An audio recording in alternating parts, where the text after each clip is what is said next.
Hey guys, Darren here. Welcome to Me, Him Country Living. I'm going to show you what I've been doing today. I had about an hour and I needed to go through this box and get it organized and straightened out. I had a little plumbing problem from the ice that we had. One of the faucets for the outside, going to the outside, had developed a little bit of a leak. And so I thought, well, I've got a little time. Let's fix it. And so I pulled everything apart, and it was CPVC, and so I re-glued everything and put it on. And unbeknownst to me, the glue, I guess, was old or dried up-ish. Didn't work that well. Anyway, it came apart, so I had to go get new stuff. And I was talking with the guy at the Ace Hardware, because that's usually the closest people who are professionals who actually know what they're talking about.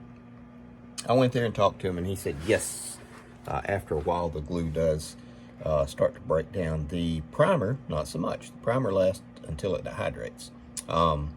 And so I was just going to show you some of the pieces and parts that I have accumulated over the years. I am not a plumber. I hate it. Nothing makes me madder, and nothing makes me cry more than doing that stinking plumbing. But I've done a lot of it now. And everything from copper to PVC to CPVC, and even a little bit of PEX, although there is no PEX in this house. So I don't have any PEX clamps or crimpers or anything like that. So won't be showing you any of the PEX stuff. This is mainly copper, PVC, and CPVC. I have used a lot of the shark bite fittings. Some people love them, some people hate them. I really like these things. I've never had a problem with these things other than affording to pay for them. These are like 20 bucks a piece. But they're reusable. You can actually buy the tool, which is here. One day I'll do a little video showing you how to pop it on there and pop it off. And clip it on there, pull back on the little orange tool here, pops right off. And it works. That's the thing. It's from an Australian company, and they the rights to it have expired. Originally, this was the only place you could get them was from Shark Bite. That's the name of the company, and they're great. There are a lot of different knockoffs out there now, and I don't know. I cannot attest to the quality of those because I've never used anything but Shark Bite brand. It's just something I've stuck with. Pipe cutters. Everything from the large ones. This is part of another set. This will cut, the larger PVC, CPVC copper. And I've got a small one for the little tighter places. Anything larger than that, I end up using one of my real fine saws on it. Sandpaper for roughing up the PVC and the CPVC, the primer solution, and the glues. Certain types of pipe require certain types of solvent. That being said, if you're doing copper, obviously you're going to be using a little bit of flux, a little bit of silver solder, and there's videos on how to do it. I'm not that great at it, but I do it, and it looks terrible, but it works. There's more solder. I actually have more spools of it over with my welding stuff. Keep all of this stuff in one location if you can, and it just makes it so much easier when you're trying to get your pieces and parts together. Pipe tape for all your threaded stuff. Always use it. There's a certain way to apply it so it doesn't unroll while you're putting it on there. You know that though. Extra bits and bobs and pieces and parts. It's right here. It's a cut-off valve made for copper. I have these on every one of my faucets that I've put in. I have 3 going to the outside, and which is really fortunate. When that one did start leaking, I just reached up, cut it off, and it's not that big a deal. If you do any plumbing, here's my thought on plumbing. This is getting kind of long, and it's probably going to be boring. Not many people are going to watch it. Have end caps. If you're doing PVC, have an end cap, whatever that fits it. If you're doing CPVC, what is an end cap? It is this. Basically, it just fits over the piece of pipe, and you can, trying to find one that matches this, and you can plug it pretty much. There we go. You plug it just like that.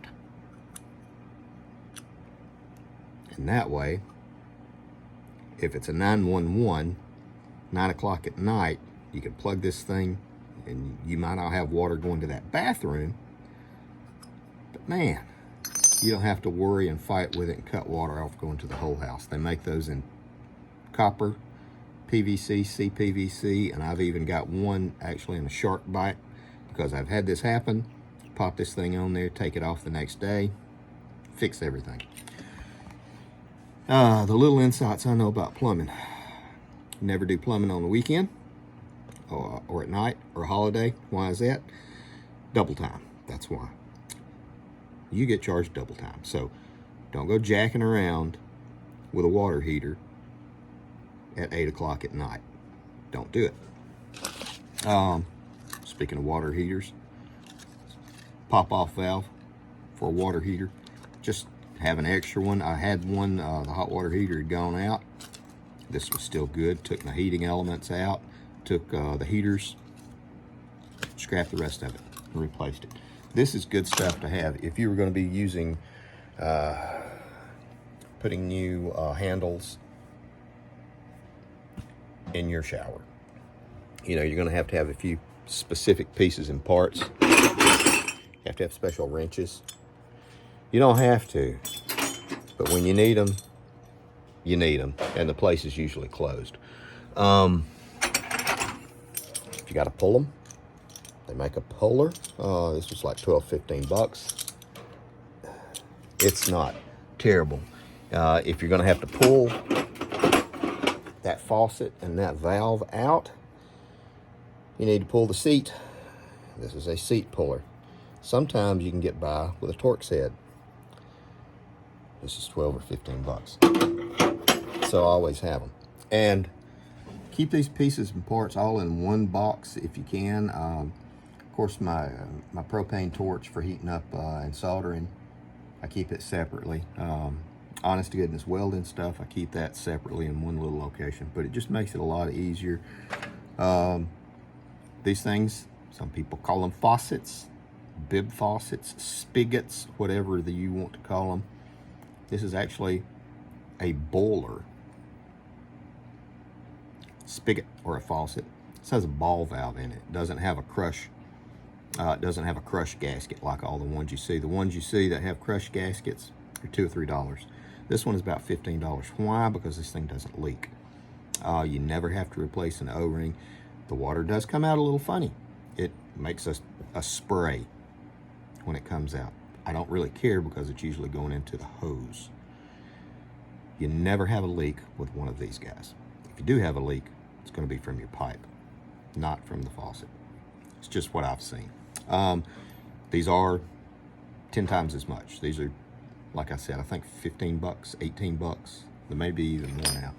But that's about it. I mean, you can get as exotic with all this stuff. I've got snakes, drain snakes. I've got 60-footers just from having lived for as long as I have and done plumbing as much as I've done it.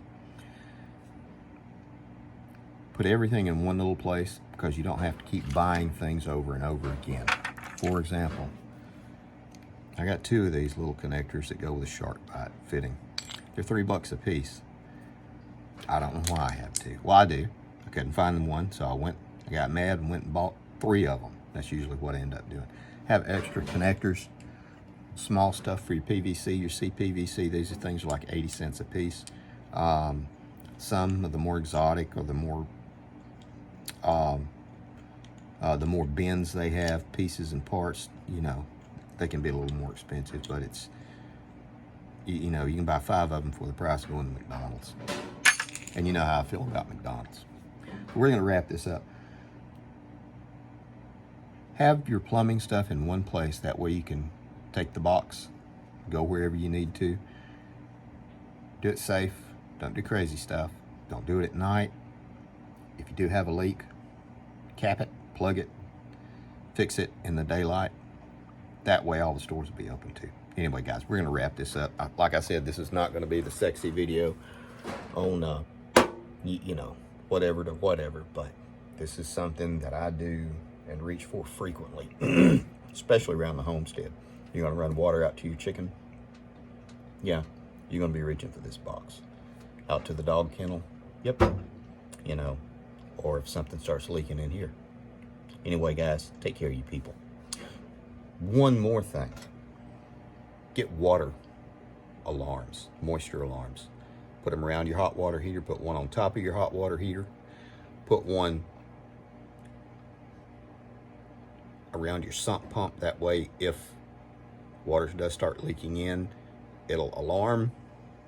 They even make the ones that are so exotic now. It will, they have an app, and it will ring you on your phone and let you know, hey, you've got a moisture sensor going off in your basement.